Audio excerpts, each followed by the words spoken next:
হচ্ছে, আহত হচ্ছে, আমরা কেন এসবের হচ্ছে? আমরা ঢাকার কেন্দ্রস্থলে একটা বিশ্ববিদ্যালয়ে কোনো সুযোগ সুবিধা পাচ্ছি না। আমরা কেন সবসময় বৈষম্যের শিকার হবো? এই দাবিতে আজকে আমরা এখানে এসে আমরা শান্তিপূর্ণ মিছিল করতেছিলাম, আমাদের মিছিলে পুলিশ হামলা করেছে। আমরা তো করেছে কেন? 50 জনের প্লাস আহত হয়েছে। আমার লাগছে পায়ে, ও এখন হসপিটালে ভর্তি। আমরা হলো আন্দোলন করবো, এটা সবাই জানে যে কালকে রাতে পুরো দেশের পুরো গণমাধ্যম সবাই জানে। তারপরে 144 ধারা দেওয়া হয়েছে। 44 ধারা তো আগে ছিল না। আমাদের আন্দোলন হবে, মুভমেন্ট হবে, ট্রেন দিয়েছে, কিন্তু তার আগে তো 144 ধারা ছিল না। আমরা তো শান্তিপূর্ণভাবে হলো মুভমেন্টটা করছিলাম।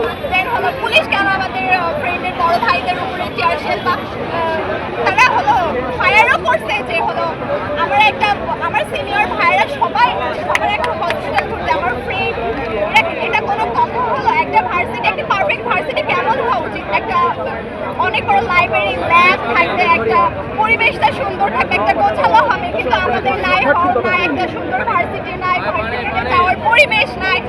পুরান ঢাকাতে সার্ভাইভ করেছে, এত পরিমাণ কষ্ট, আর সাধারণ স্টুডেন্ট ছাড়া এটা কেউ বুঝবে না। আমার ভাইদের জন্য আরো বেশি কষ্ট হয়, সারাদিন টিউশন করা, তারপরে হলো এখানে ওইখানে হলো কাজ করা, তাদের এক্সট্রা অনেক কারিকুলাম করতে হয়। যদি একটা হল থাকতো, তারা তিন বেলা হয়তো খাবারটা পারফেক্টলি পাইতো, যে না আমার এই টাইমে আমার খাবার পাচ্ছি। হল থাকলে তো এই ফ্যাসিলিটিসটা আমার ভাইরা পাইতো, কিন্তু সেটা তো তারা পাচ্ছে না। আমার ভাইরা এই যে অনেকবার আন্দোলন করছে, সেদিনও আন্দোলন করলো, প্রত্যাশা দিয়েছে হবে, ইউসিসি এই বলতেছে ওই বলতেছে হবে, হচ্ছে কবে হচ্ছে? 10 বছরে একটা ভার্সিটি হইতে অন্তত বাজেট ফুলে পাস করলে 10 বছর লাগতো না একটা ভার্সিটি হইতে, অন্তত 4 বছর। আমাদের হলো আস্থা ছিল আর্মিদের উপরে, কিন্তু আর্মিরাও তো সেই আস্থা ভঙ্গ করছে। আমাদের প্রশাসন আমাদের মূলা দেখাচ্ছে, আমাদের ইউসিসি আমাদের এই প্রত্যাশাগুলো প্রতিবারই ভেঙে দিচ্ছে। এগুলো তো একটা দেশের হলো শিক্ষা কাঠামো হইতে পারে না।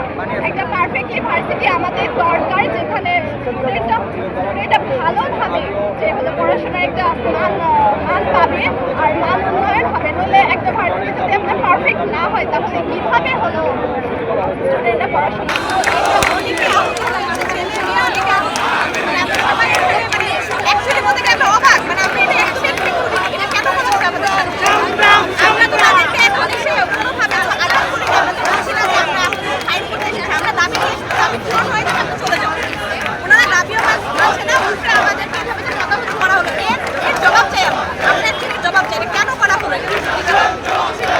জি বলেন। আমরা তিনটা দাবি নিয়ে এখানে এসেছি। আমার সরকারটা হচ্ছে আমাদের যে আবাসন ভাতার কথা ছিল, যে 70% আবাসন ভাতা দিবে, এবং পরবর্তীতে জানানো হয় যে কাটছাঁট করার সিদ্ধান্ত। আমরা সেটা আসলে যাতে কাটছাঁট না করা হয়, সেজন্য আমরা এখানে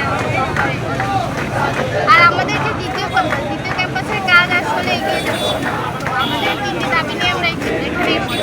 তো আমরা যে প্রশ্নটি ছিল আসলে যে আমরা এখানে কেন এসেছি, আমরা কার কাছে দাবি, এখন আমাদের তার কাছে দাবি জানার কথা, আমরা তার কাছে দাবি জানাতে যে 140 করে দাঁড়িয়ে সেটা সরকার শুনবে কিনা, সেটা হচ্ছে সরকার বিষয়। কিন্তু আমরা আসলে এখানে বিরোধ হতাশ হলাম যে আমাদের শিক্ষার্থীদের একটি শান্তিপূর্ণ আন্দোলন আছে, সাউন্ড গ্রেনেড ছোড়া হচ্ছে, টিয়ার ছোড়া হচ্ছে, এই বিষয়গুলো আসলে হতাশাজনক। আমরা এখানে কোনো সন্ত্রাস সৃষ্টি করার জন্য আসলে আমরা আমাদের দাবি আদায়ের জন্য এসেছি, দাবি আদায় করে আমরা ফিরে যাবো। আমরা আশা করি আসলে দায়িত্বে আছে আমরা আমাদের পর্যাপ্ত দাবি আদায় না করতে পেরে আমরা শেষমেশ এখানে এসে হাজির হয়েছি। এখানে আমরা অযৌক্তিক দাবি নিয়ে এসেছি এমন না। আমাদের দাবি হচ্ছে প্রতিষ্ঠার 2 দশক পার হয়ে গেছে, ছাড়া ছেলেদের একটা হলের ব্যবস্থা করতে পারে নাই। আমার মনে হয় না বাংলাদেশের আছে প্রতিষ্ঠার 20 বছর পরে যেও ছেলেদের জন্য একটা হল নির্মাণ করতে পারে নাই। অন্তত প্রতি 5 বছরে যদি একটা হল নির্মাণ করতো, আজকে আমাদের 4টা হল থাকছে ছেলেদের। এই 4টা হলে সে দূর দূরান্ত থেকে টেকনাফ থেকে তেতুলিয়া সব জায়গায় সব জেলার প্রমাণ আমাদের এই জগন্নাথ বিশ্ববিদ্যালয়ে পড়াশোনা করছে। এখন 10 তারিখ না বেরোতে আমাদের বাড়িওয়ালার সাথে ঝগড়া করতে হয়। 2 দিন পিছিয়ে আমাদের বাড়ি থেকে বাসা থেকে বের করে দেওয়ার জন্য হুমকি আসে। তো এইসব কিসের জন্য? আমরা আমাদের ন্যায্য কেন পাবো না? আমাদের সাধ্য মতো চেষ্টা করবো যাতে আমরা এখান থেকে আমাদের দাবিটুকু আদায় করেই যাইতে পারি। এখন পুলিশের সাথে আমরা কোনো বাকবিতণ্ডাতে জড়াই নাই। পুলিশ এখানে আসার পর থেকেই টিয়ার শেল নিক্ষেপ করছে, সাউন্ড গ্রেনেড করেছে, এটাতে লাঠি চার্জ করছে। আপনারা এখান থেকে ঘুরলে দেখতে পারবেন এখনো খালি গায়েই আছে, এখনো পর্যন্ত হসপিটালে কই নাই। কিন্তু আপনারা ডামেকে দিয়ে খোঁজ নিয়ে দেখেন কয়জন আমাদের বাইরে কয়জন আহত হয়েছে, কয়জন ব্লিডিং হচ্ছে অলরেডি, শ্বাসরুদ্ধ করার অবস্থা এখানে পার্কে পড়ে আছে, পুরো পেট জলসে গেছে। এগুলো হুদাই, এগুলো কেউ যুক্তি আপনারা প্রমাণ দেখেন এগুলো কোন দিক দিয়ে কোন অ্যাঙ্গেল থেকে আমরা আমাদের আন্দোলনটাও যুক্তি। এটাই হচ্ছে বৈষম্য। আমাদের ভার্সিটি নিয়ে কেন এত বৈষম্য?